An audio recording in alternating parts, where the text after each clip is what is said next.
दोस्तों, किसी गांव में एक चमार रहता था। वो बड़ा ही चतुर था, इसीलिए सब उसे चतुरी चमार कहा करते थे। घर में वो और उसकी पत्नी थी। उनकी गुजर बसर जैसे तैसे होती थी। इससे वे लोग हैरान रहते थे। एक दिन चतुरी ने सोचा कि गांव में रहकर तो उनकी हालत सुधरने से रही, तब क्यों न वह कुछ दिन के लिए शहर चला जाए और वहां से थोड़ी कमाई कर लाए। पत्नी से सलाह की तो उसने भी जाने की अनुमति दे दी। वह शहर पहुंच गया। मेहनती तो वो था ही, सूझबूझ भी उसमें खूब थी। कुछ ही दिनों में उसने 100 रुपए कमा लिए। इसके बाद वो गांव को रवाना हो गया।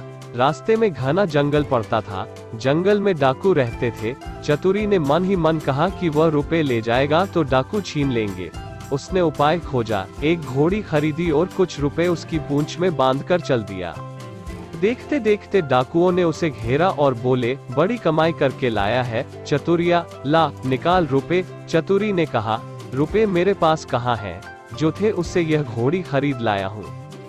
इस घोड़ी की बड़ी करामात है, मुझे यह रोज 50 रुपए देती है। इतना कहकर उसने मारा पूंछ में डंडा की खन खन करके 50 रुपए निकल पड़े। डाकुओं का सरदार बोला, सुन भाई, यह घोड़ी तुमने कितने में खरीदी है? चतुरी ने कहा, क्यों, उससे तुम्हें क्या? वो बोला, हमें रुपए नहीं चाहिए, यह घोड़ी दे दो। नहीं, चतुरी ने गंभीरता से कहा, मैं ऐसा नहीं कर सकता, मेरी रोजी की आमदनी बंद हो जाएगी। सरदार बोला, ये ले, घोड़ी के लिए 100 रुपए। चतुरी ने और आग्रह करना ठीक नहीं समझा। रुपए लेकर घोड़ी उन्हें दे दी और गांव की ओर चल पड़ा।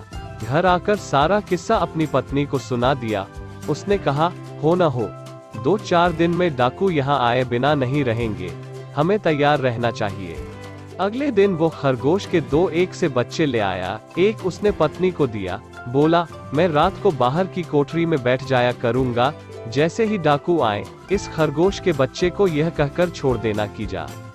चतुरी को बुला ला, आगे मैं संभाल लूंगा। डाकुओं का सरदार घोड़ी को लेकर अपने घर गया और रात को आंगन में खड़ा करके पूंछ में डंडा मारा और बोला, ला रुपए। रुपए कहाँ से आते?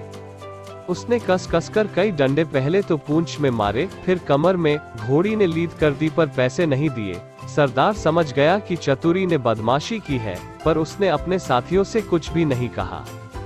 घोड़ी दूसरे के यहाँ गई, तीसरे के यहाँ गई, उसकी खूब मरम्मत हुई, पर रुपए बेचारी कहाँ से देती। चतुरी ने उन्हें मूर्ख बना दिया, लेकिन इस बात को अपने साथी से कहे तो कैसे, उसकी हंसाई जो होगी। आखिर 5वें डाकू के यहाँ जाकर घोड़ी ने दम तोड़ दिया। तब भेद खुला। फिर सारे डाकू मिलकर एक रात को चतुरी के घर पहुँच गए।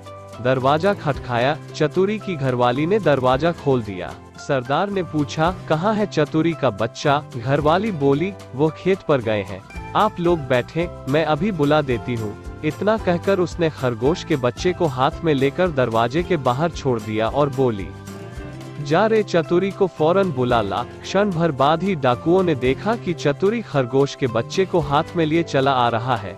आते ही बोला, आप लोगों ने मुझे बुलाया है। इसके पहुंचते ही मैं चला आया।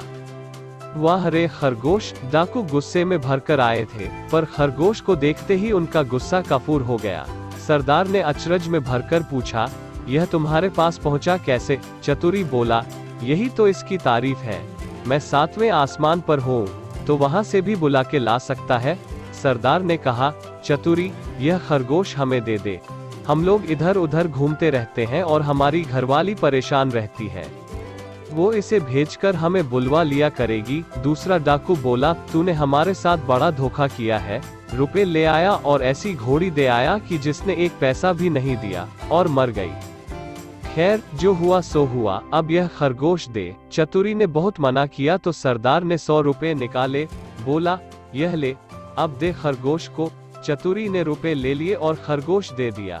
डाकू चले गए। चतुरी ने आगे के लिए फिर एक चाल सोची। उधर डाकुओं के सरदार ने खरगोश को घर ले जाकर अपनी पत्नी को दिया और उससे कह दिया कि जब खाना तैयार हो जाए तो इसे भेज देना, और वो बाहर चला गया। दोस्तों के बीच बैठा रहा। राह देखते देखते आधी रात हो गई, पर खरगोश नहीं आया, तो वह झल्लाकर घर पहुंचा और पत्नी पर उबल पड़ा। पत्नी ने कहा, तुम काहे नाराज होते हो? मैंने तो घंटों पहले खरगोश को भेज दिया था। सरदार समझ गया कि यह चतुरी की शैतानी है। भेद खुला तो डाकुओं का पारा आसमान पर चढ़ गया। वे फौरन चतुरी के घर पहुंचे और उसे पकड़कर एक बोरी में बंद कर नदी में डुबोने ले चले। रात भर चलकर सवेरे वे एक मंदिर पर पहुंचे। थोड़ी दूर पर नदी थी। उन्होंने बोरी को मंदिर पर रख दिया और सब चले गए। उनके जाते ही चतुरी चिल्लाया, मुझे नहीं करनी, मुझे नहीं करनी। संयोग से उसी समय एक ग्वाला अपनी गाय भैंस लेकर आया। उसने आवाज सुनी तो बोरी के पास गया और बोला, क्या बात है? चतुरी ने कहा, क्या बताऊं, राजा के लोग मेरे पीछे पड़े हैं कि राजकुमारी से विवाह कर लूं, लेकिन मैं कैसे करूं? लड़की कानी है, ये लोग मुझे पकड़कर ब्याह करने ले जा रहे हैं। ग्वाला बोला, भैया ब्याह नहीं होता, मैं इसके लिए तैयार हूँ। इतना कहकर ग्वाले ने झटपट बोरी को खोलकर चतुरी को बाहर निकाल दिया और स्वयं बंद हो गया। चतुरी उसकी गाय भैंस लेकर 9-2-11 हो गया। थोड़ी देर में डाकू आए और बोरी ले जाकर उन्होंने नदी में पटक दी। उन्हें संतोष हो गया कि चतुरी से उनका पीछा छूट गया, लेकिन लौटे तो रास्ते में देखते क्या है कि चतुरी सामने है। उन्हें अपनी आंखों पर विश्वास नहीं हुआ। सरदार ने चतुरी से पूछा, क्या बे, तू यहाँ कैसे? वो बोला, आप लोगों ने मुझे नदी में उथले पानी में डाला, इसलिए गाय भैंस ही मेरे हाथ पड़ी। अगर गहरे पानी में डाला होता तो हीरे जवाहरात मिलते। हीरे जवाहरात का नाम सुनकर सरदार के मुंह में पानी भर आया। बोला, भैया चतुरी, तू हमें ले चल और हीरे जवाहरात दिलवा दे। चतुरी तो यह चाहता ही था। वह उन्हें लेकर नदी पर गया। बोला, देखो, जितनी देर पानी में रहोगे उतना ही लाभ होगा। तुम सब एक एक भारी पत्थर गले में बांध लो, लोभी क्या नहीं कर सकता। उन्होंने अपने गलों में पत्थर बांध लिए और एक कतार में खड़े हो गए। चतुरी ने एक एक को धक्का देकर नदी में गिरा दिया। सारे डाकुओं से हमेशा के लिए छुटकारा पाकर चतुरी चमार गाय भैंस लेकर खुशी खुशी घर लौटा और अपनी पत्नी के साथ आनंद से रहने लगा। कहानी से शिक्षा, तभी कहते हैं बुद्धि के आगे बल काम नहीं आता, अर्थात ज्ञानी आदमी का सामना केवल ज्ञान द्वारा ही किया जा सकता है, अपने बल द्वारा नहीं। चतुर चमार की कहानी आपको कैसी लगी? कृपया कमेंट के माध्यम से जरूर बताएं।